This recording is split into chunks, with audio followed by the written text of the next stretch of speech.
तो आज थर्मोडायनामिक्स में कुछ ग्राफिकल क्वेश्चंस करेंगे। उसमें से पहला question, what are isothermal, isobaric, isochoric processes, produce PV, VT and PT graphs for each of these processes. तो आपको पता होगा आइसोथर्मल प्रोसेस क्या होती है। आइसोथर्मल प्रोसेस आपने पढ़ी होगी।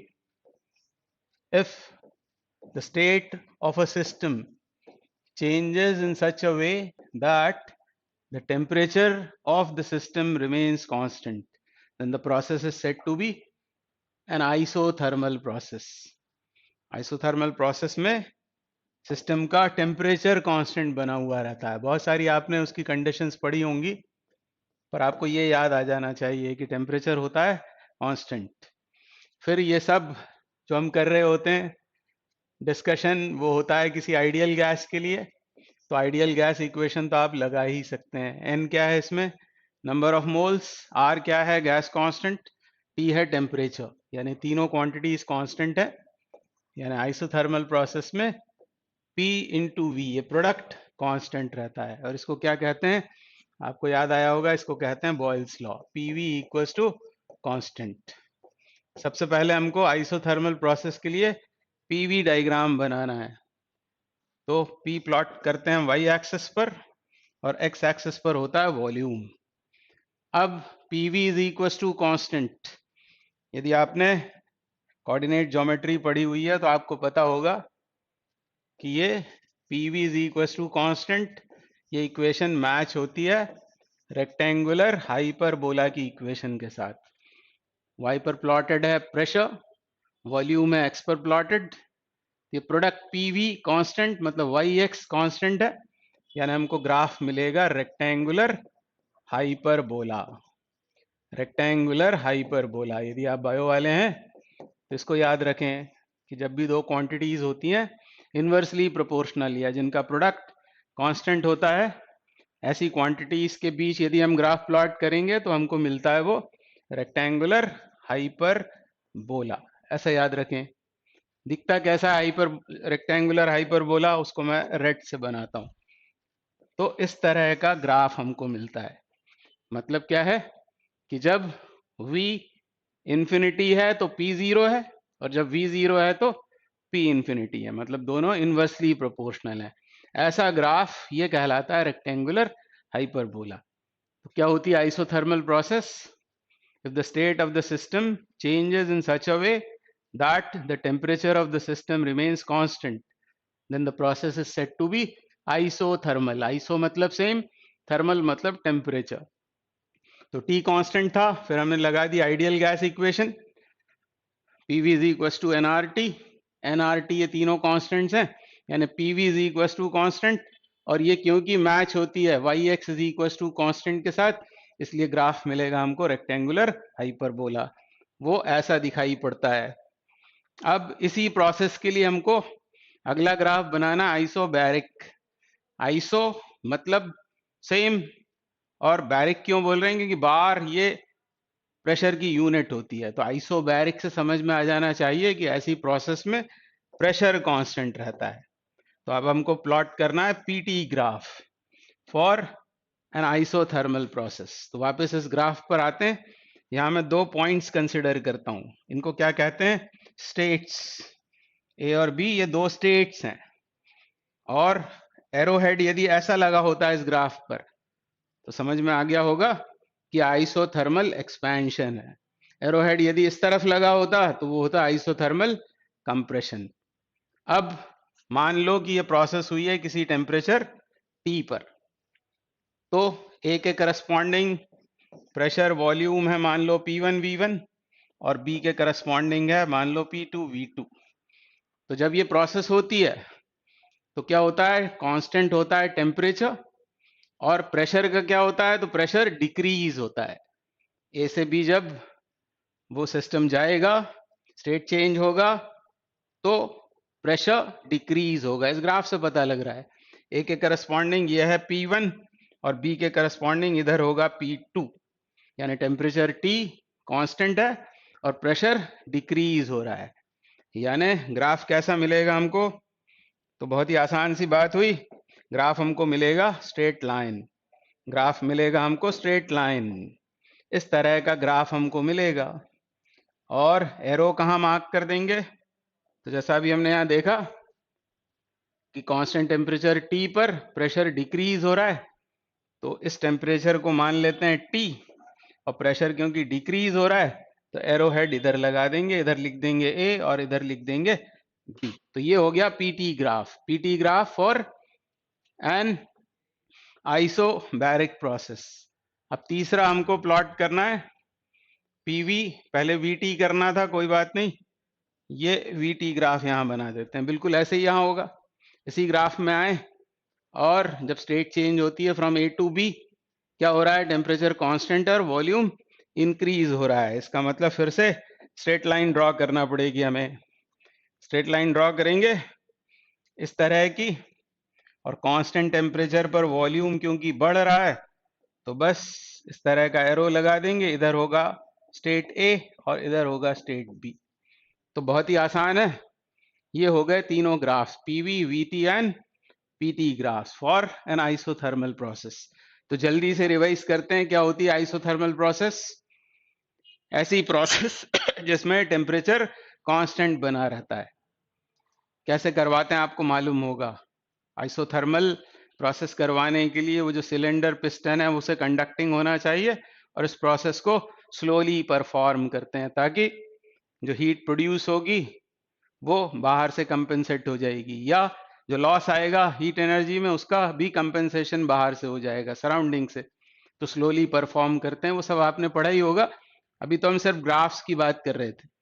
तो ये हुआ आइसोथर्मल के लिए पीवी, वीटी और पीटी ग्राफ। अब आएंगे आइसो बैरिक प्रोसेस की बात करते हैं। आइसो बैरिक प्रोसेस के लिए, आइसो बैरिक प्रोसेस क्या होती है? तो जैसा नाम से पता लग रहा है, आइसो बैरिक, आइसो मतलब सेम, और बार ये प्रेशर की यूनिट होती है। तो आइसोबैरिक प्रोसेस में प्रेशर कांस्टेंट बना हुआ होता है। फिर से वैसे ही बोल देंगे, if the state of the system changes in such a way that the pressure of the system remains constant, तो प्रोसेस कहलाती है आइसोबैरिक प्रोसेस। क्या करेंगे? तो पिस्टन के ऊपर जो वेट रखे होते हैं उनको और रखना नहीं है या हटाना नहीं है, तो प्रेशर कांस्टेंट बना रहेगा। तो प्रेशर कांस्टेंट, और अब आइडियल गैस इक्वेशन तो लगा ही सकते हैं हम, तो PV is equal to N R T. तो इससे हम ऐसा लिख सकते हैं, V is equal to N R by P into T. और इस इक्वेशन को कंपेयर करते हैं हम स्ट्रेट लाइन की इक्वेशन के साथ में। तो स्ट्रेट लाइन की इक्वेशन आपको पता होगी, y इज इक्वल टू होता है mx प्लस सी। तो यहाँ आप देख रहे हैं इस इक्वेशन में c तो जीरो है, मतलब जब बात हम कर रहे होंगे वीटी ग्राफ की, इसके लिए पहले वीटी बना लेना चाहिए, फिर पीवी पर आएंगे, इधर वॉल्यूम और इधर टेम्परेचर। और इसको कंपेयर करें इससे, तो क्या देख रहे हैं आप, y एक्सिस पर प्लॉट हुआ है वॉल्यूम, x एक्सिस पर है टेम्परेचर, इंटरसेप्ट जीरो है, इंटरसेप्ट जीरो है, और ये क्या है? ये है constant n, number of moles, r gas constant, p इस प्रोसेस के लिए कांस्टेंट है, यानी पूरी क्वांटिटी कांस्टेंट है, यानी स्लोप कांस्टेंट है। स्लोप क्या होता है? tan थीटा, और tan थीटा क्या होगा? nr upon p is constant. तो इन सब बातों से ये पता लगा कि हमको मिलेगी straight line, straight line passing through origin. क्यों? क्योंकि इंटरसेप्ट जीरो है, इंटरसेप्ट जीरो होने की वजह से वीटी ग्राफ होगा straight line passing through the origin. इसको बना देते हैं, straight line passing through the origin, मतलब ऐसी होगी वो स्ट्रेट लाइन। ये है VT graph for an isobaric process. अब पासिंग थ्रू ओरिजिन ये याद रखें, आगे ट्रांसफॉर्मेशंस जब हम करेंगे ग्राफ्स के, तब ये सब नॉलेज आपको काम आने वाली है। फिर स्लोप, इसका स्लोप कितना होता है? तो स्लोप याद रखें, tan theta is equal to कितना होगा? N R upon P. Question इसके ऊपर फ्रेम हो सकता है, आपको थीटा देकर प्रेशर पूछ लेंगे, एन और आर, एन गिवन होगा, आर तो आपको पता ही होता है। तो ये है इसका वीटी ग्राफ। अब हमको ग्राफ बनाना है करस्पॉन्डिंग पीवी और दूसरा पीटी। ऐसे 2 और ग्राफ्स हमको प्लॉट करने हैं आइसोबैरिक प्रोसेस के लिए। सब आपको समझ में आ रहा होगा। फिर से बोलता हूं मैं, आइसोबैरिक प्रोसेस जिसमें प्रेशर कांस्टेंट होता है, आइडियल गैस इक्वेशन से P कांस्टेंट है, NR भी कांस्टेंट है। P को मैं ले गया RHS में, NR upon P into T, और ये इक्वेशन स्ट्रेट लाइन की इक्वेशन से मैच होती है, जिसमें इंटरसेप्ट कितना मिल रहा है हमको, 0, एक्स एक्सिस पर प्लॉटेड है टेम्परेचर, वाई एक्सिस पर है वॉल्यूम, इंटरसेप्ट 0, और NR अपॉन P ये इस ग्राफ का होता है स्लोप जो कांस्टेंट है। तो इस तरह का ग्राफ हमको मिलेगा। अब आए पीवी। पीवी के लिए क्या करना पड़ेगा हमको? पीवी के लिए अब प्रेशर कांस्टेंट है, मान लेते हैं कि ये प्रोसेस हुई है किसी कांस्टेंट प्रेशर पी पर, तो इसी ग्राफ में आएंगे और इस ग्राफ में आकर इन 2 स्टेट्स के बारे में सोचेंगे, ए और बी। तो क्या देख रहे हैं आप? कांस्टेंट प्रेशर पर क्या हो रहा है? टेम्परेचर बढ़ रहा है, और कांस्टेंट प्रेशर पर वॉल्यूम भी बढ़ रहा है। कांस्टेंट प्रेशर पर वॉल्यूम और टेम्परेचर दोनों इंक्रीज होते हैं। तो इधर ग्राफ कैसा बनेगा? फिर इधर ग्राफ कैसा बनेगा?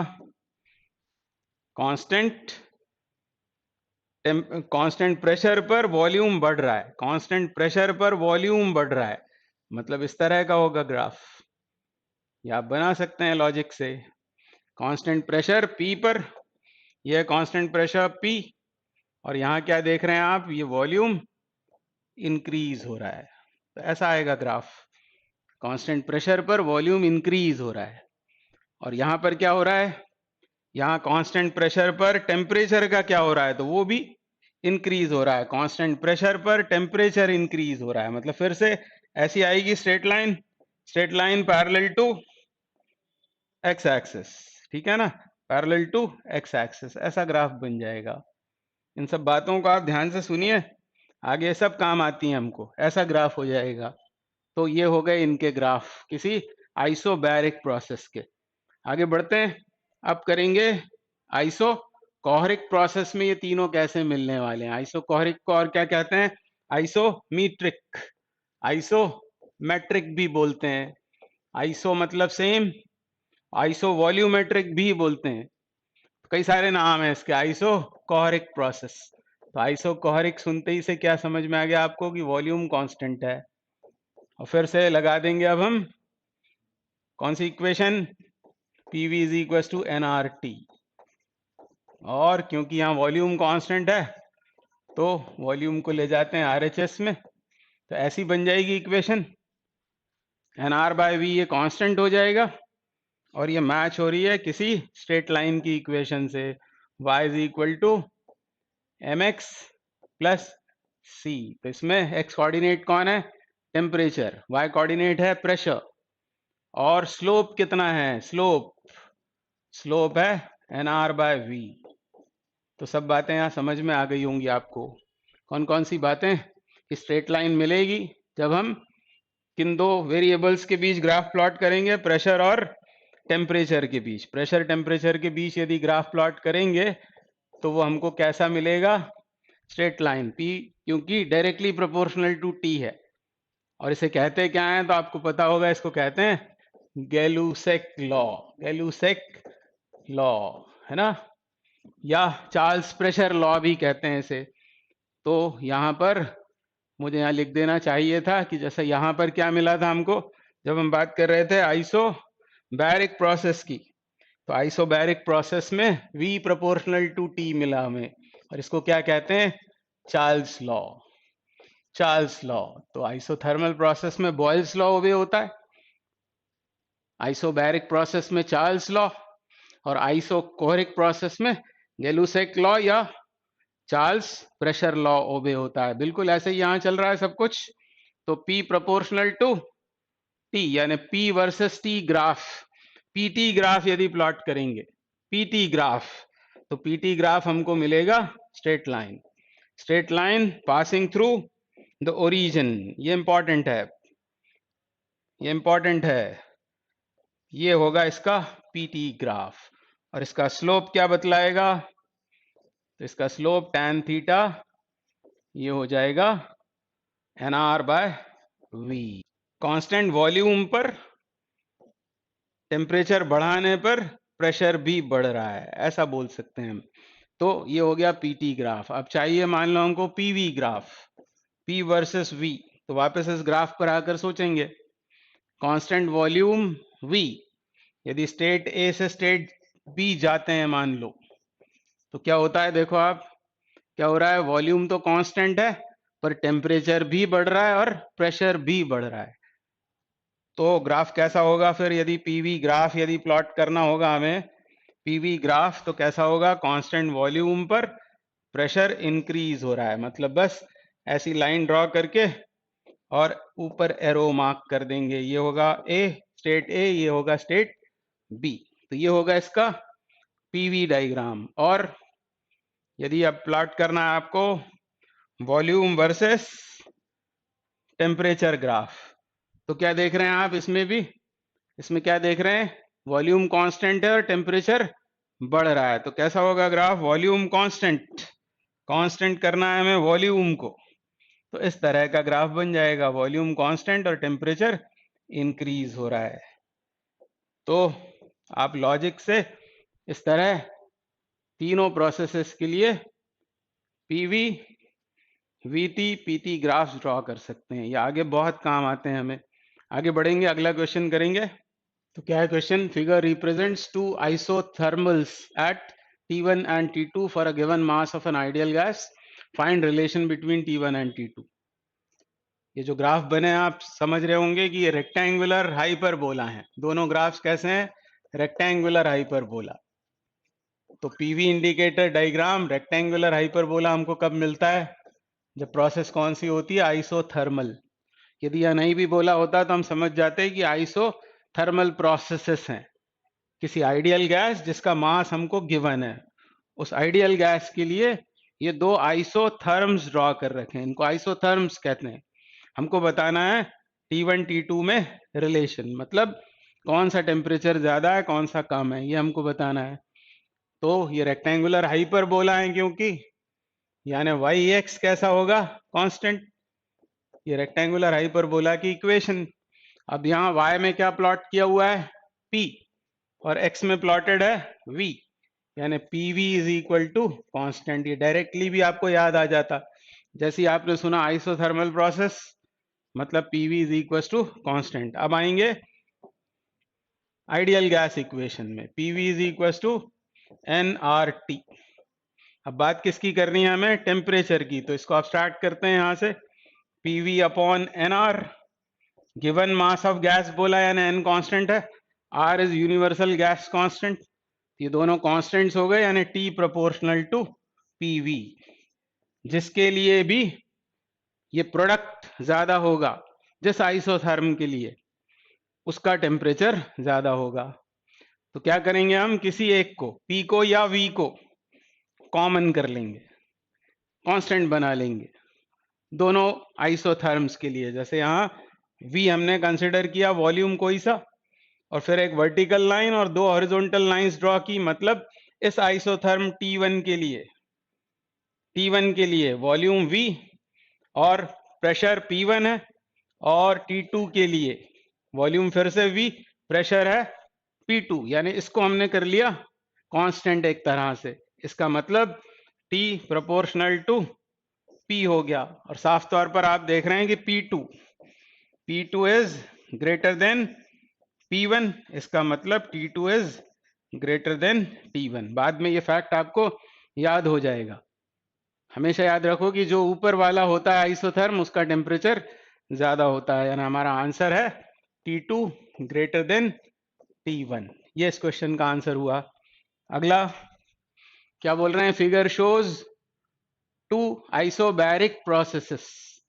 आइसोबैरिक प्रोसेसेस में क्या होता है, प्रेशर कांस्टेंट होता है जो दिया हुआ है। ये दो अलग अलग आइसोबैरिक प्रोसेसेस हैं, two isobaric processes for a given mass of an ideal gas. Gas तो एक ही है जिसका मास कांस्टेंट है। एक बार आइसोबैरिक प्रोसेस हुई है प्रेशर P1 पर, एक बार P2 पर। हमको P1 P2 के बीच में रिलेशन बताना है। तो कैसे करेंगे इसको, तो बाद में तो ये आंसर्स आपको याद हो जाते हैं, पर मेथड क्या होती है वो समझ लेते हैं। अब आइसोबैरिक प्रोसेस है, आइसोबैरिक प्रोसेस, उसके पहले ये कोई भी ग्राफ हो, ये या फिर ये, इसके लिए हम लिखते हैं इक्वेशन। कैसे? क्योंकि ये स्ट्रेट लाइंस हैं तो हम लगाएंगे y is equal to M X plus C, M X plus C. पर यहाँ इंटरसेप्ट, y इंटरसेप्ट दोनों के लिए 0 है, और m मतलब क्या होता है? m यानी स्लोप, और स्लोप मतलब होता है किसी भी ग्राफ ने x एक्सिस के साथ पॉजिटिव में जो एंगल बनाया उसका टेंजेंट, तो tan थीटा ये होता है स्लोप। तो हमने मान लिया है कि ये वाला जो आइसोबैरिक प्रोसेस है उसका स्लोप है θ1 और P2 के करस्पॉन्डिंग है θ2। ये स्लोप्स हमने कंसिडर कर लिए, तो m की जगह यहाँ क्या रख देंगे? tan theta.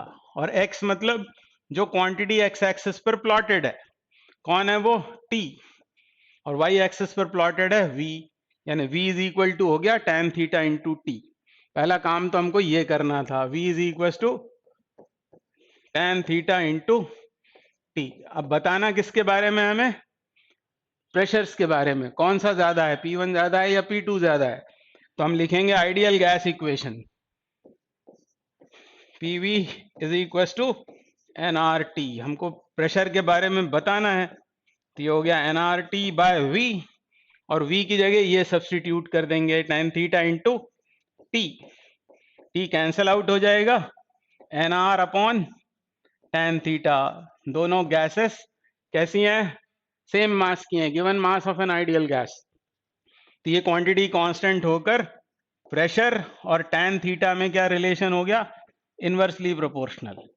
अब थीटा जिसका ज्यादा होगा, tan थीटा ज्यादा, प्रेशर होगा कम, यानी P2 less than, P2 is less than P1 या P1 is greater than P2। ये दोनों प्रेशर्स के बीच रिलेशन आ जाएगा। थीटा और tan थीटा ये डायरेक्टली प्रोपोर्शनल होते हैं, आपको मालूम है। 0 से 90 तक जाएं तो एंगल की वैल्यू बढ़ी, tan थीटा भी बढ़ता है। तो जिसके लिए थीटा ज्यादा, जिसके लिए थीटा ज्यादा मतलब tan थीटा 2 इन ग्राफ्स में हम देख रहे हैं is greater than tan theta 1, और इसलिए P2 is less than P1। ये हमारा आंसर हो जाएगा।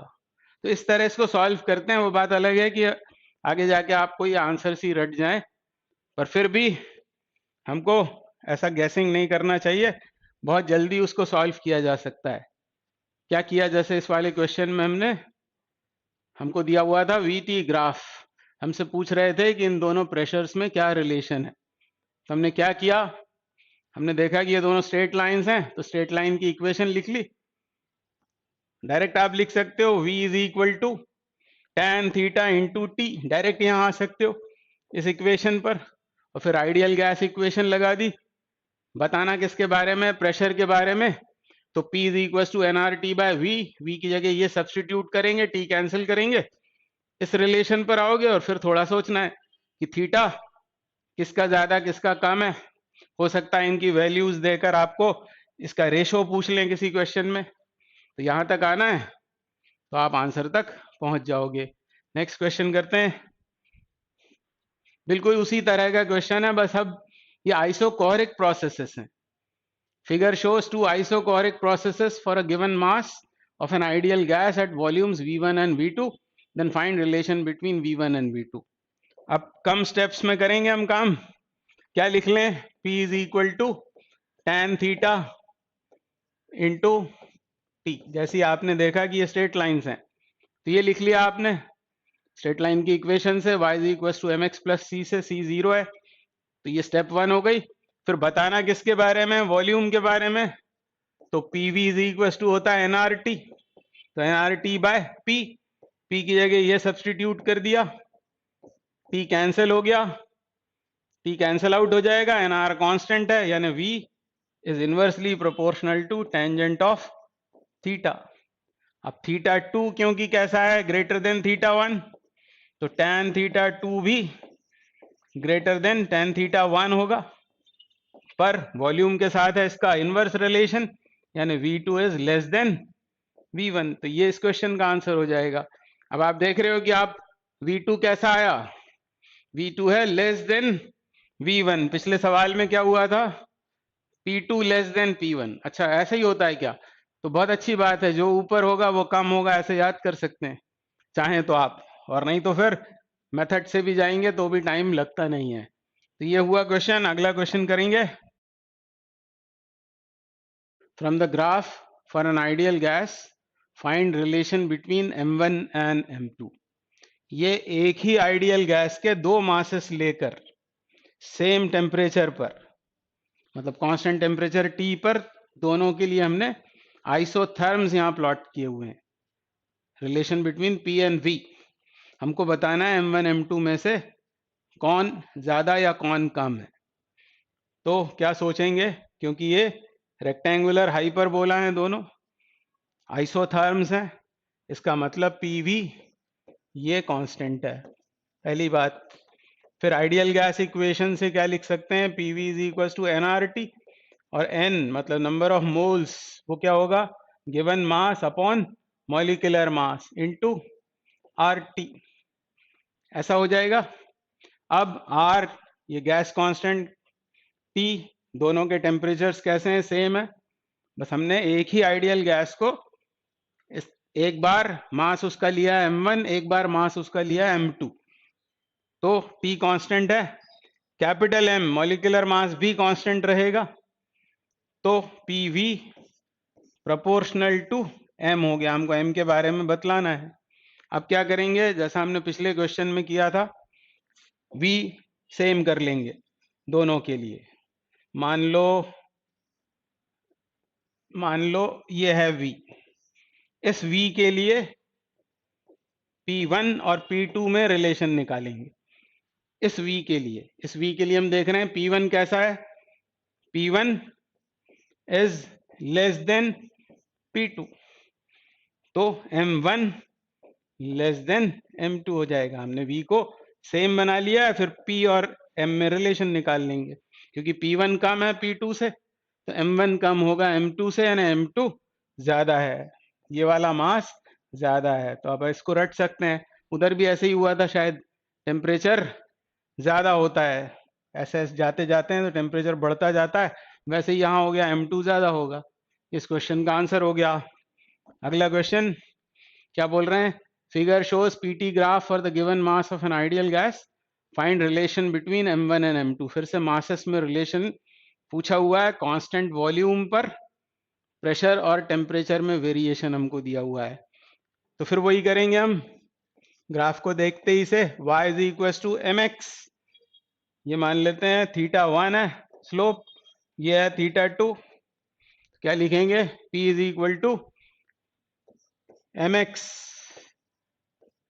x क्या है यहाँ T, और मुझे इंटरसेप्ट है वो तो 0 है। ऐसी इक्वेशन बना ली, और अब आइडियल गैस इक्वेशन से क्या लिखेंगे, PV is equal to nRT में n को रख देंगे small m upon capital M into RT। हमको बतलाना किसके बारे में, इस स्मॉल m के बारे में, स्मॉल m के बारे में हमको बताना है।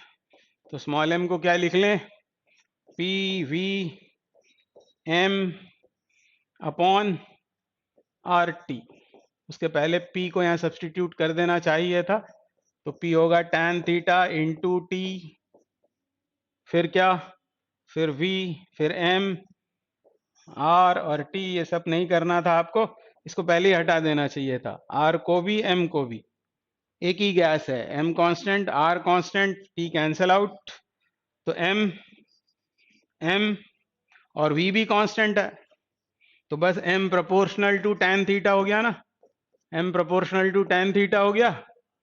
θ2 ज्यादा है तो tan θ2 भी ज्यादा होगा, और इसलिए M2 ग्रेटर देन M1। इस क्वेश्चन का ये आंसर हो जाएगा। अगला question, figure shows VT graph for a given masses of an ideal gas, find relation between M1 and M2। तो एक आइडियल गैस दी है, उसको दो बार कंसिडर किया हमने, एक बार उसका मास लिया M1, एक बार M2, और VT ग्राफ ड्रॉ किया हुआ है। अब ये क्या है, straight line passing through origin, मतलब ये दोनों प्रोसेसेस कौन सी प्रोसेस है, तो ये है आइसोबैरिक प्रोसेसेस दोनों। बस एक बार मास M1 लिया, एक बार M2 लिया हुआ है, तो आइसोबैरिक प्रोसेसेस हैं। और ये ग्राफ क्या कहलाता है? ये कहलाता है आइसोबार। तो कभी कभी क्वेश्चन में बोल सकते हैं गिवन 2 आइसोबार्स। तो ये 2 आइसोबार्स दिए हुए हैं। पिछले क्वेश्चन में वॉल्यूम कांस्टेंट था। वॉल्यूम कांस्टेंट था मतलब ये प्रोसेसेस थी आइसोकोहरिक प्रोसेसेस। और करस्पॉन्डिंग जो ग्राफ्स हैं उनको कहते हैं आइसोकोर्स। आइसोकोर्स। तो ये नॉलेज आपको काम आ सकती है। वापस आते हैं, हमको बताना क्या है M1 M2 में रिलेशन। तो ग्राफ क्योंकि है straight line passing through origin, दोनों ग्राफ। तो हम क्या लिख सकते हैं? V is equal to tan theta plus C into T plus C आएगा क्या? नहीं, इंटरसेप्ट तो जीरो है। तो V is equal to tan theta into T, Y is equal to mx। अब आइडियल गैस इक्वेशन लगा देते हैं। PV is equal to n, number of moles को लिखेंगे given mass upon molecular mass into RT। अब हमको बताना किसके बारे में? m के बारे में, स्मॉल m के बारे में। तो स्मॉल m को यहाँ से हटा लेते हैं। स्मॉल m कितना होगा? P m, और v की जगह ये सब्स्टिट्यूट कर देते हैं tan theta into T. tan theta into T, P M v डाल दिया हमने, और नीचे आएगा आर टी। ये टी कैंसल आउट। अब ये और भी कुछ कांस्टेंट्स हैं इसमें। कौन कौन? ये भी, ये मॉलिक्यूलर मास है उस गैस का, कांस्टेंट। आर तो होता ही है कांस्टेंट। प्रेशर भी यहाँ कांस्टेंट है ना, स्मॉल m प्रोपोर्शनल टू हो गया tan थीटा। मतलब जिसके लिए थीटा ज्यादा होगा, tan थीटा भी ज्यादा होगा और मास भी ज्यादा होगा ना, M2 is greater than M1। ये इस क्वेश्चन का आंसर हो जाएगा। Figure shows VT graph for N ideal gas of a given mass. Find relation between P1 and P2। तो ये दिया हुआ है हमको VT graph which is a straight line. पर ये स्ट्रेट लाइन क्योंकि ओरिजिन से पास नहीं हो रही है, तो इसकी इक्वेशन हमको लिखना पड़ेगी। हमको बताना क्या है? हमको बताना है इस स्टेट 1 के करस्पॉन्डिंग प्रेशर P1 और स्टेट 2 के करस्पॉन्डिंग प्रेशर P2 में रिलेशनशिप, कौन ज्यादा है कौन कम है। तो ये मेथड 1 से इसको पहले सॉल्व करते हैं, फिर इसको हम आइसोबार्स से सॉल्व करेंगे। अभी इन डॉटेड लाइन पर आप ध्यान मत दो। ये स्टेट 1, ये स्टेट 2। पहले इसकी इक्वेशन लिखते हैं। y is equal to mx plus C से। y मतलब वॉल्यूम, m ये होता है स्लोप, और आप देख रहे हैं स्ट्रेट लाइन के लिए स्लोप तो कांस्टेंट है। तो tan थीटा और x पर क्या प्लॉटेड है? t, और इंटरसेप्ट कैसा है? y इंटरसेप्ट नेगेटिव है, तो माइनस सी। इस तरह ये मिली हमको वॉल्यूम की इक्वेशन।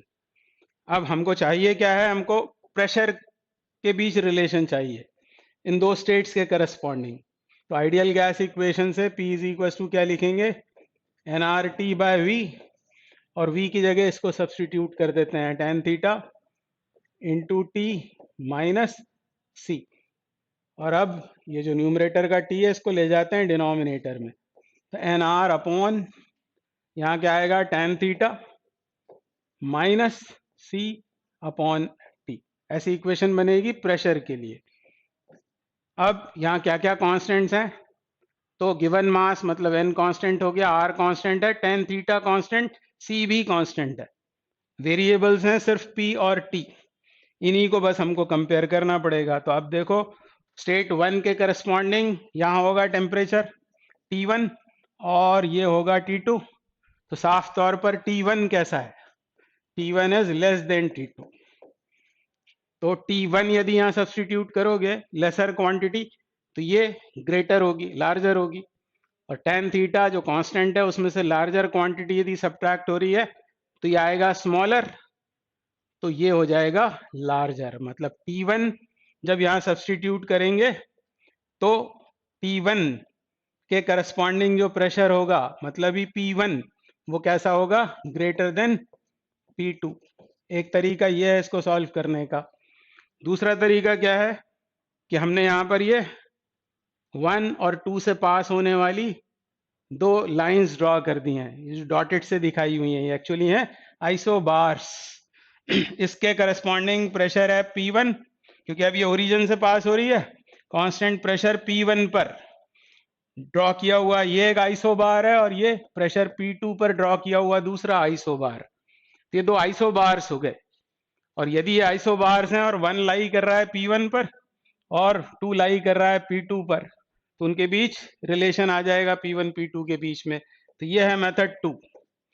क्या करना पड़ेगा, जैसा हमने पिछले सवाल में किया था, क्या लिखेंगे, अब ये ओरिजिन से पास होने वाले आइसो बार्स हैं, तो V इज इक्वल टू लिखेंगे tan थीटा इंटू टी, और हमको बात करनी है प्रेशर के बारे में, तो P इज इक्वल टू क्या होगा, nRT अपॉन V, और V की जगह ये सब्सटीट्यूशन करना है, tan theta into T, T cancel out हो जाएगा, nR कांस्टेंट है, तो P is inversely proportional to tan theta, ऐसा हमको रिलेशन मिला। और अब ग्राफ में आएंगे, इस 1 के करस्पॉन्डिंग ये है थीटा 1 और ये है थीटा 2। थीटा 1 कैसा है, थीटा 1 है कम, थीटा 1 यदि कम है तो tan थीटा 1 भी कम होगा, किसके रिलेटिव, P2 के रिलेटिव। तो थीटा 1 कम, tan थीटा 1 कम, इसलिए P1 इज लार्जर। वही रिलेशन हमको फिर मिल गया, P1 is greater than P2। तो ये इस क्वेश्चन के आंसर हैं। आप दोनों मेथड से कोई भी जो आपको पसंद आती है उससे कर सकते हैं। अगला क्वेश्चन करेंगे, figure shows PT graph for a given mass of an ideal gas, find relation between V1 and V2। बिल्कुल उसी तरह का क्वेश्चन है, वहां VT ग्राफ दिया था, यहाँ P वर्सेस T ग्राफ दिया हुआ है। तो मेथड 1 करते हैं, पहले सबसे पहले इसकी इक्वेशन लिखना है। तो P is equal to tan theta m x मतलब T और इंटरसेप्ट माइनस C। हमको बताना किसके बारे में, स्टेट 1 और स्टेट 2 के जो वॉल्यूम्स हैं उनके बीच में रिलेशन चाहिए। गिवन है हमको PT ग्राफ, वॉल्यूम्स के बीच रिलेशन बताना है। तो आइडियल गैस इक्वेशन से V इज इक्वल टू क्या होगा, nRT अपॉन P, और P की जगह इसको सब्सटीट्यूट कर देते हैं, tan theta into T minus C, और अब nR को यहीं छोड़कर T को ले जाते हैं डिनोमिनेटर में, तो यहाँ आ जाएगा tan theta minus C upon T, ऐसा हो जाएगा C अपॉन टी। अब टेम्परेचर 1 के करस्पॉन्डिंग जो है T1, वो कैसा है, कम है T2 से, T1 is less than T2। तो T1 यदि लेसर है तो ये लार्जर होगा, लार्जर होने से ये लेसर होकर ये ग्रेटर हो जाएगा, मतलब V1 is greater than V2। ये दोनों में रिलेशन आ गया, ये पहली मेथड।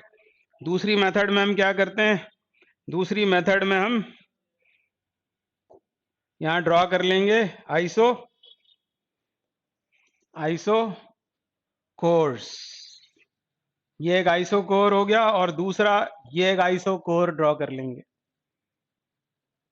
मतलब ये वाला ग्राफ कब ड्रॉ हुआ है, जब वॉल्यूम है V1 और इस समय वॉल्यूम है V2। और अब वही हमारी पुरानी मेथड पर आ जाते हैं। अब तो ये क्या होगा, straight lines passing through origin, दोनों ये क्या आइसो कोर्स हैं, तो क्या लिख लेंगे, P is equal to tan theta into T. ये प्रेशर की इक्वेशन बन जाएगी, और हमें बताना है वॉल्यूम के बारे में, तो V is equal to nRT by P की जगह सब्सटीट्यूट कर देते हैं, tan theta into T cancel out, nR upon tan theta, n constant, R constant, यानी V is inversely proportional to tan theta. अब थीटा 1 कैसा है, इसके करस्पॉन्डिंग ये जो स्लोप है थीटा 1, ये है थीटा 2, तो theta 1 is lesser, tan theta 1 is also lesser, and so V1 is greater। तो V1 is greater than V2, इससे भी वही रिजल्ट आएगा।